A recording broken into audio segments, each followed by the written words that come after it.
In our group, we will be presenting A Quiet Place and the forms of communication used within the movie. Due to the situation that the family is in the movie, they are unable to use verbal communication, so they take on other forms of communication like nonverbal and interpersonal communication to communicate with one another. Due to the lack of their ability to be able to talk verbally with each other, this strengthens their nonverbal communication and their emotional awareness for one another. I really think that watching this movie, there are many factors that we can pick up to use in our own lives. Many times, nonverbal communication is actually heard over verbal communication. For example, a person can tell you that they love you, but if they're not doing any actions that actually prove that they do love you, are you really going to believe them? In this movie, you can see the theme of love and how this family takes nonverbal communication to the next level, and they protect each other and put their lives in danger to protect the ones that they love. The theme of our film can be summed up in these words. Love within action is loudest. When you show your love for someone, they receive it fuller. Don't just tell them you love them, show them. Hello, I'm Stephanie Melcher, and I will be talking about Regan and Lee today. Their relationship at the beginning of the movie is really kind of broken because Regan doesn't trust her father. She thinks that he doesn't love her. She thinks that he blames her for the death of their youngest son. So the most significant part of their relationship in the movie is when Lee sacrifices himself for Regan and Marcus. This is the part in the movie when Lee finally tells Regan that he loves her. He says, "I love you. I have always loved you." And he says that right before he is killed by the monster. At that point in the movie, Regan realizes, wow, he really does love me. And she starts crying, and it's just a very heartfelt moment in the movie. So the main theme in their relationship is finding the love that's always been there, but they didn't realize it till then. And this mainly goes for Regan because she didn't realize her father actually loved her. She just thought that she was an outcast and that she wasn't special or anything. And even though Lee had always loved Regan, he just didn't really tell her in the way that she wanted him to, so there is a lack of communication there. So Regan feels responsible for her youngest brother's death, so this makes her feel unworthy of love because she feels guilty and she wants to prove herself to be a good daughter because she feels like her parents don't really like her. She feels secluded and hopeless, one, because she's deaf. Throughout the scenes, when it's from Regan's perspective, there will be no sound. And that really shows the viewers how Regan feels because she just feels empty and lost. Her father, Lee, he wants her to be able to hear again, so he makes her hearing aids. And every single time Lee gives Regan another pair of hearing aids, they never work. So she's lost all hope. She cries and she's like, it won't work. So she definitely feels alone. And she also feels ignored and brushed off by her father because she's the one who wants to go on the hunting trip. She wants to be able to protect her family, and this is a way that she wants to prove herself to her parents. But her father doesn't let her go on the hunts because he wants her to stay home and take care of her mother. Regan feels really hurt by this, and she sees it as a way of Lee pushing her away and that she's not good enough to do it. And she is selfless. She puts her life before her brother when he falls into the corn silo, and this is significant because it shows her relationship with her brother and how she is not only thinking of herself, but she's also thinking about her family. I'm Molly, and I had the mom and dad in the movie A Quiet Place. The mom and the dad are the ones that go out and get the resources, get the food, the water, the things that the whole family needs for their daily life. They're the ones that get their strength and their abilities put to the test because they don't only have to keep themselves safe, but their kids safe. Everything is on them. So they kind of come to terms that they have to figure out a plan, something to do, somewhere to go, how to be safe. The most significant thing that they have, you really have to put yourself out there. They put themselves out there for their kids. They care about themselves, but not as much as they do their kids. So they look after their kids more than they look for themselves. The main theme between the mom and the dad is just the love and the sacrifice that they do and they put off for their kids. They're the ones that go out of their way to get the food, the water, the resources, the safe place for them, the safe, quiet place, the toys that the kids have, the growth they grow together to love each other throughout the movie even more because of the sacrifices they have to put up with, because of every obstacle that's been thrown their way. They have to come to terms with it and figure out how to overcome it. The dad's always been very dominant throughout this whole movie.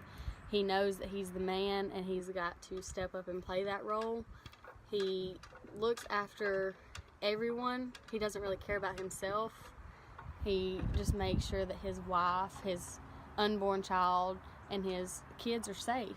The mom, she was very, very weary at first. She didn't know how to come about it. She was very scared for her and the family both.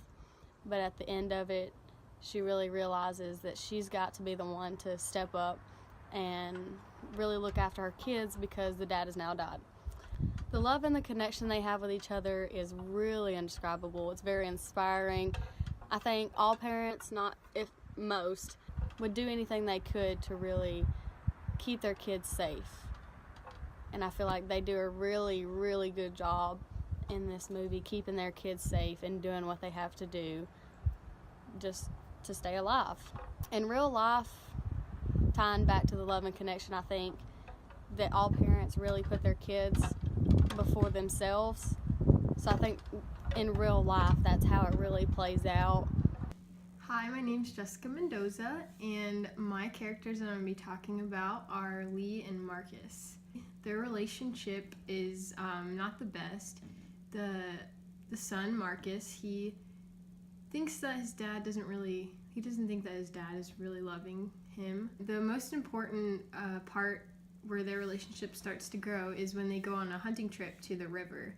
Their trust begins to grow in that scene, and the son starts to learn that the dad is a protective place for him, he's a shelter for him and he can trust him and that he loves him. When they're at the waterfall, they're able to use their voices to talk and be able to connect together as father and son, and love really does grow in that scene.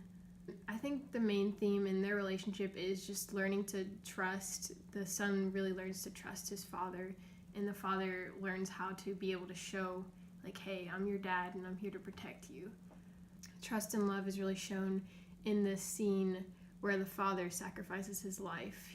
He goes and gives his life for his son. The son is about to almost die, but the dad's like, okay, I'm going to take my life for yours so you don't have to. I think that's super significant to show the kind of relationship and how it grows to that point where he's like, I'll die for you. So in the waterfall scene, I think you can really see Marcus's character develop. He's just very quiet and very timid, and he's kind of afraid to not be able to be the man that he thinks that his father is and be able to protect his family in the future. I think it progresses to where there's scenes that the dad is able to show with action his love for him and how he can protect him and show him how this is how you can protect your family and love.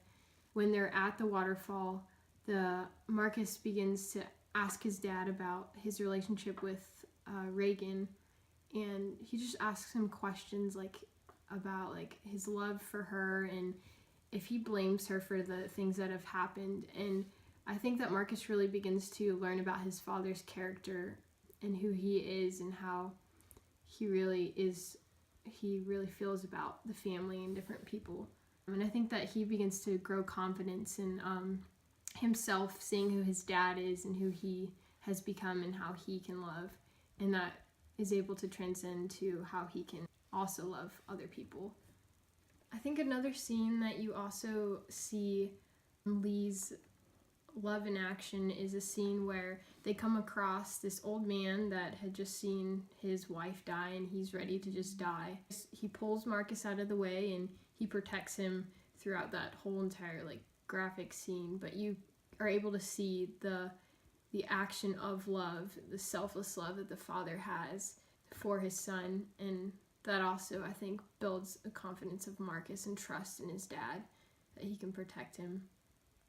Scene where you really see confidence grown in Marcus is the scene where Dad's about to sacrifice his life, and Marcus gets the courage to scream for his father, which is, he could die doing that, but because he really loves his father and he has gained confidence in himself, that he does that.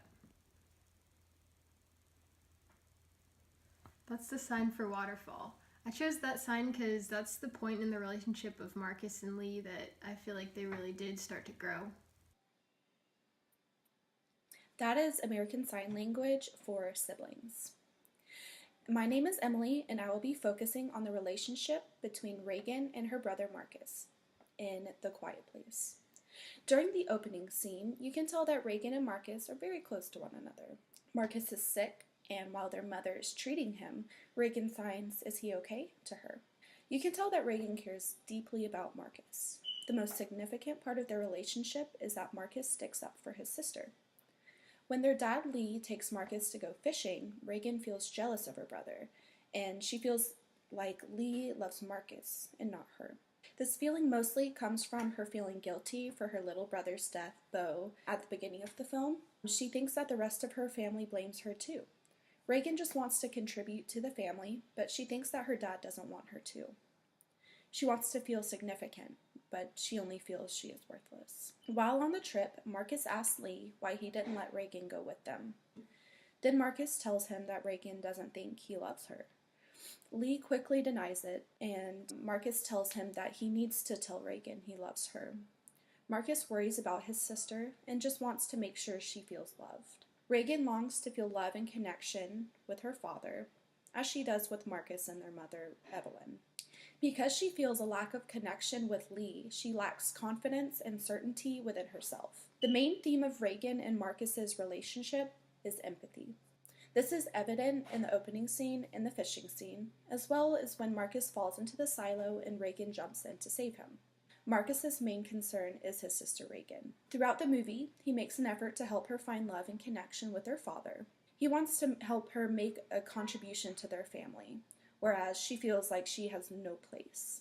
Regan feels like she is left on the back burner and has no real significance in this family.